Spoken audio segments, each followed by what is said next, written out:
Atmospheric pressure, which is also known as barometric pressure, is one kind of force that we can feel on the Earth's surface because of the presence of the air above the Earth. Today in this topic we all going to learn about the various pressure belt which are present on the Earth. Hello everyone, मैं हूँ रंजन और आप देख रहे हैं wonder अर्थ। चलिए शुरू करते हैं।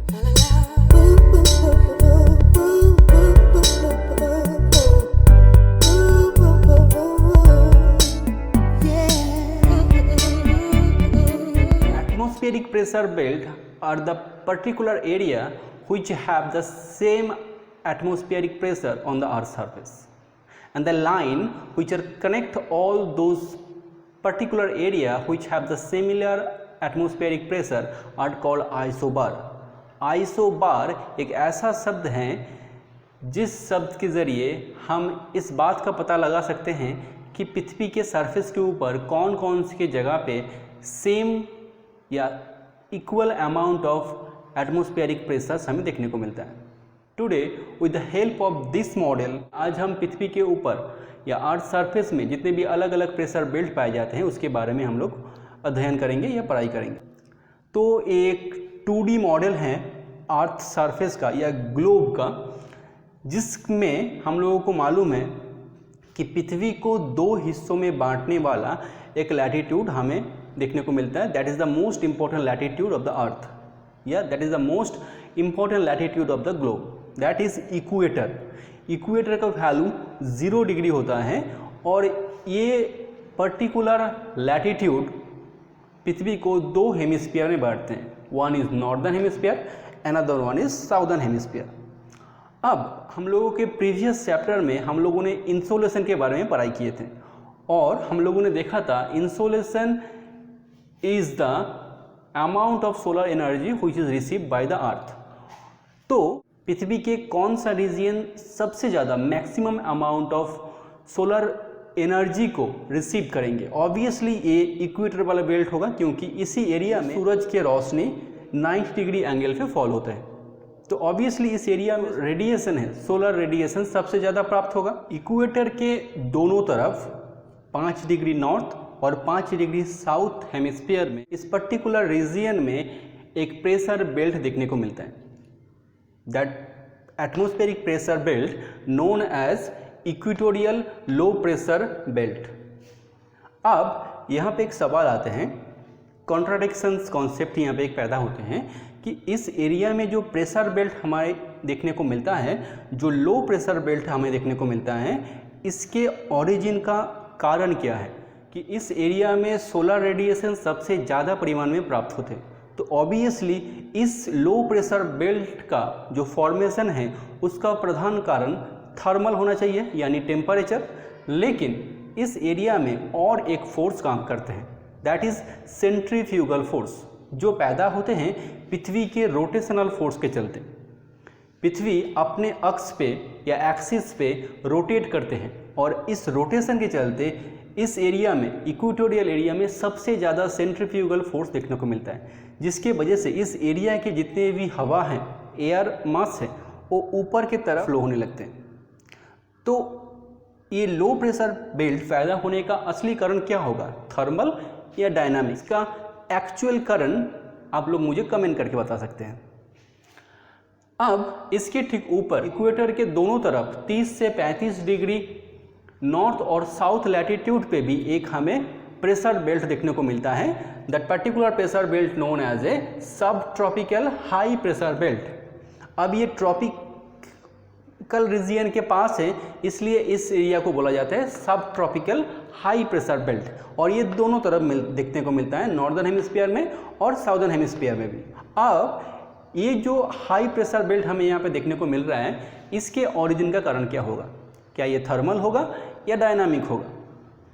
हम लोगों ने देखा कि यहाँ पे जो इक्वेटोरियल लो प्रेशर बेल्ट है, इसका फंक्शन क्या होगा, कैसे ये काम करते हैं? हमें मालूम है कि सूरज के रेडिएशंस यहाँ पे सबसे ज़्यादा प्राप्त होने के चलते इस अर्थ सरफेस के सारी हवाएं बहुत ज़्यादा गर्म हो जाएंगे और एयर एक गैसियस स्टेट है और उसमें टेम्परेचर रिसीव होने के चलते वो फैलता है या एक्सपेंशन होते हैं, और एक्सपेंशन के चलते ये हल्का होके ऊपर की तरफ उठने लगते हैं। अगर इस एरिया से हवा ऊपर की तरफ उठेंगे, उठने के बाद ये वापस इसी पर्टिकुलर एरिया में तो नीचे नहीं आ सकते। कारण है कि यहाँ पे जो कन्वेक्शनल एयर फ्लो हो रहा है उसके प्रेशर बहुत ज़्यादा है, तो ऑब्वियसली ये हवा को कहीं ना कहीं जाना पड़ेगा। हमें मालूम है जैसे जैसे हवा ऊपर की तरफ उठने लगते हैं वो अपना टेम्परेचर को लूज़ करके ठंडा होने लगते हैं, और ठंडा हवा हेवी होते हैं या भारी होते हैं। अब एक सवाल यहाँ पे भी आते हैं कि जो हवा कन्वेक्शनल एयर फ्लो पृथ्वी के सरफेस से इक्वेटर के एरिया से ऊपर की तरफ उठते हैं वो कितने ऊंचाई तक पहुँच पाते हैं।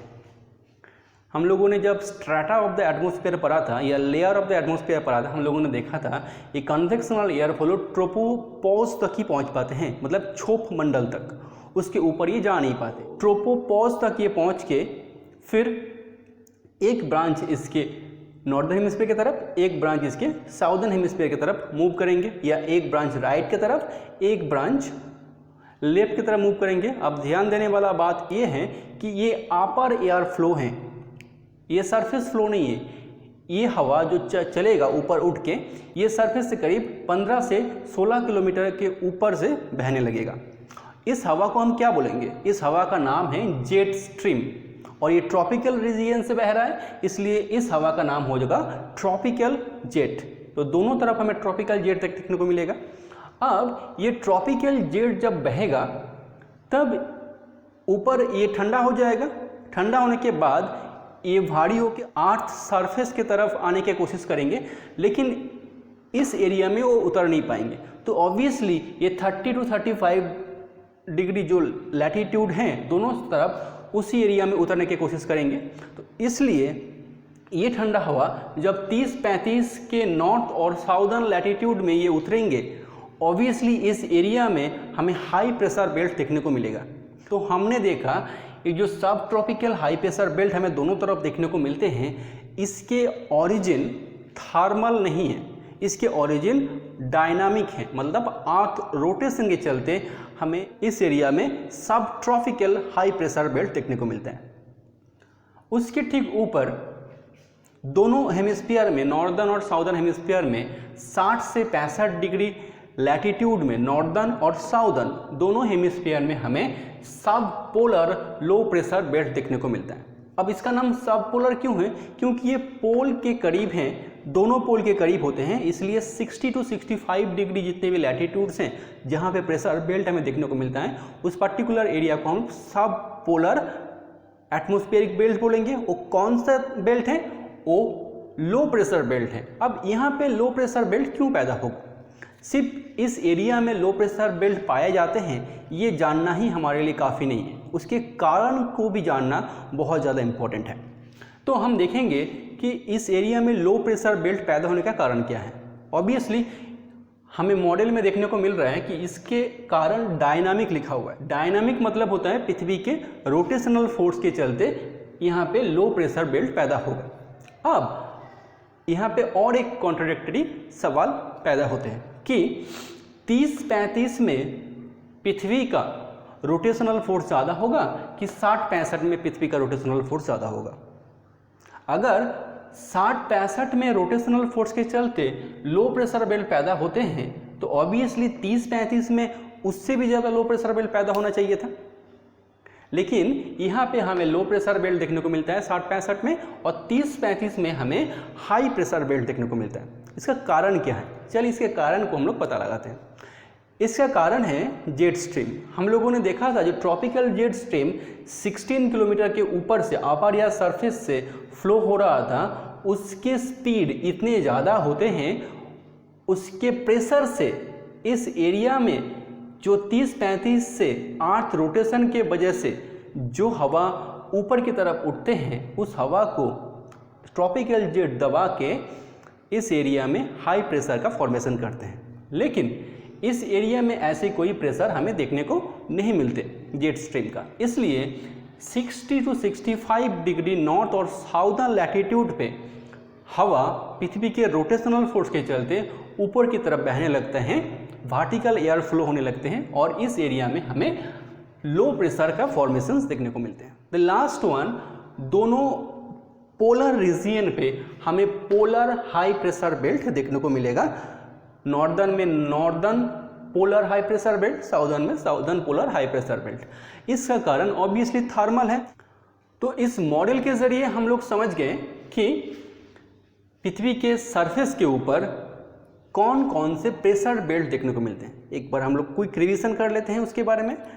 बीच वाले एरिया में यानी इक्वेटर के दोनों तरफ 5 डिग्री नॉर्थ और 5 डिग्री साउथ, इस जोन में हमें इक्वेटोरियल लो प्रेशर बेल्ट देखने को मिलते हैं, जिसका कारण थर्मल है यानी टेम्परेचर, सूरज के रेडिएशन सबसे ज़्यादा प्राप्त होने के कारण यहाँ पे ये इक्वेटोरियल लो प्रेशर बेल्ट पैदा होते हैं। उसके दोनों तरफ 30 से 35 डिग्री नॉर्थ और साउथ लैटिट्यूड पे हमें सब ट्रॉपिकल हाई प्रेशर बेल्ट देखने को मिलता है, जिसका कारण डायनामिक है यानी अर्थ रोटेशन के चलते जो जेट स्ट्रीम की वजह से पैदा होते हैं। उसके ठीक ऊपर हमें 60 to 65 डिग्री नॉर्थ और साउदर्न लैटिट्यूड पे हमें सब पोलर लो प्रेशर बेल्ट देखने को मिलता है। इसका भी ओरिजिन का कारण आपका डायनामिक है। और सबसे ऊपर नॉर्थ पोल और साउथ पोल में 90 डिग्री लैटिट्यूड पे हमें पोलर हाई प्रेशर बेल्ट दोनों तरफ ही देखने को मिलता है, जिसका कारण थर्मल है। तो आज हम लोगों ने इस मॉडल के जरिए पृथ्वी के सरफेस के ऊपर जितने भी अलग अलग प्रेशर बेल्ट हैं या वायु दाब रीजियन हैं उसके बारे में जाना। नाउ यहाँ पे और भी बहुत कुछ है इस डायग्राम में, जिसको हम धीरे धीरे नेक्स्ट वीडियो के जरिए समझेंगे। लेकिन इस मॉडल में प्रेशर बेल्ट के अलावा भी बहुत सारे इंफॉर्मेशंस पुट किए गए हैं, जिसके बारे में आपको जानना जरूरी है। इस मॉडल में जितने भी विंड फ्लो दिखाई दे रहा है उसके बारे में भी हमें जानकारी रखना बहुत ज़्यादा जरूरी है। यहाँ पे एक टर्म लिखा हुआ है इंटर ट्रॉपिकल कन्वर्जेंस जोन, जिसको शॉर्ट में ITCZ के रूप में जानते हैं।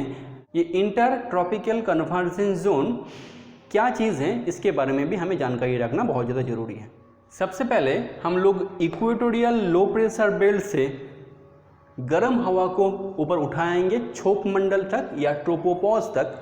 उसके बाद इसके दो ब्रांचेस, एक राइट साइड में एक लेफ्ट साइड में अपर एयर फ्लो के रूप में हमें देखने को मिलेगा, जिसको हम ट्रॉपिकल जेट के रूप में जानेंगे।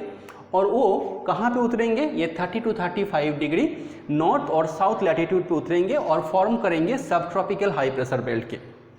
अब ये जो वर्टिकल डाउनवर्ड एयर फ्लो होगा ये पृथ्वी के अंदर तो घुस नहीं जाएंगे। ऑब्वियसली ये हवा जहाँ 30 से 35 डिग्री पे उतरेंगे तो ये पृथ्वी के सरफेस के हिसाब से फ्लो होना शुरू होगा और इस एरिया से, इस ट्रॉपिकल एरिया से यानी ट्रॉपिक ऑफ कैंसर और ट्रॉपिक ऑफ कैप्रिकन से, ये दोनों शाखा हैं पृथ्वी के सरफेस के हिसाब से फ्लो होके इक्वेटोरियल बेल्ट की तरफ बढ़ने लगेंगे।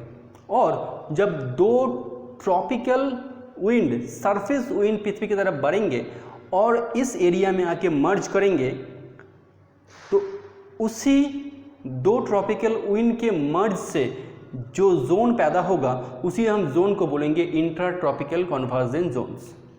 यहाँ पे एक खास चीज़ देखने को मिलता है, पर्टिकुलर इस एरिया में कोई भी हॉरिजॉन्टल विंड फ्लो हमें देखने को नहीं मिलते। इस एरिया में जो विंड फ्लो होता है, दोनों हवा जब एक दूसरे से टकराते हैं सरफेस विंड और आके इस एरिया में गर्म हो जाते हैं, गर्म होने के बाद ये सीधा अपर एयर की तरफ वर्टिकल एयर फ्लो हमें देखने को मिलता है। आज इस मॉडल के जरिए हम लोग सिर्फ पृथ्वी के सरफेस के ऊपर जितने भी अलग अलग प्रेशर बेल्ट देखने को मिलते हैं और उस पर्टिकुलर प्रेशर बेल्ट का फॉर्मेशन का जो कारण है उसके बारे में हम लोग जानकारी पाए। मैं नेक्स्ट अपकमिंग वीडियो हम इसी मॉडल के ज़रिए पृथ्वी के जो विंड फ्लो हैं, जो अपर एटमॉस्फेरिक विंड फ्लो हैं और सरफेस विंड फ्लो हैं उसके बारे में जानेंगे। इस वीडियो में हम सिर्फ थोड़ा सा हिंट देते हैं, हम लोग नेक्स्ट वीडियो में 3 सरफेस विंड के बारे में पढ़ेंगे और 3 अपर एयर विंड फ्लो के बारे में पढ़ेंगे। अगर आपको ये 3 सरफेस विंड और 3 अपर विंड के बारे में जानकारी है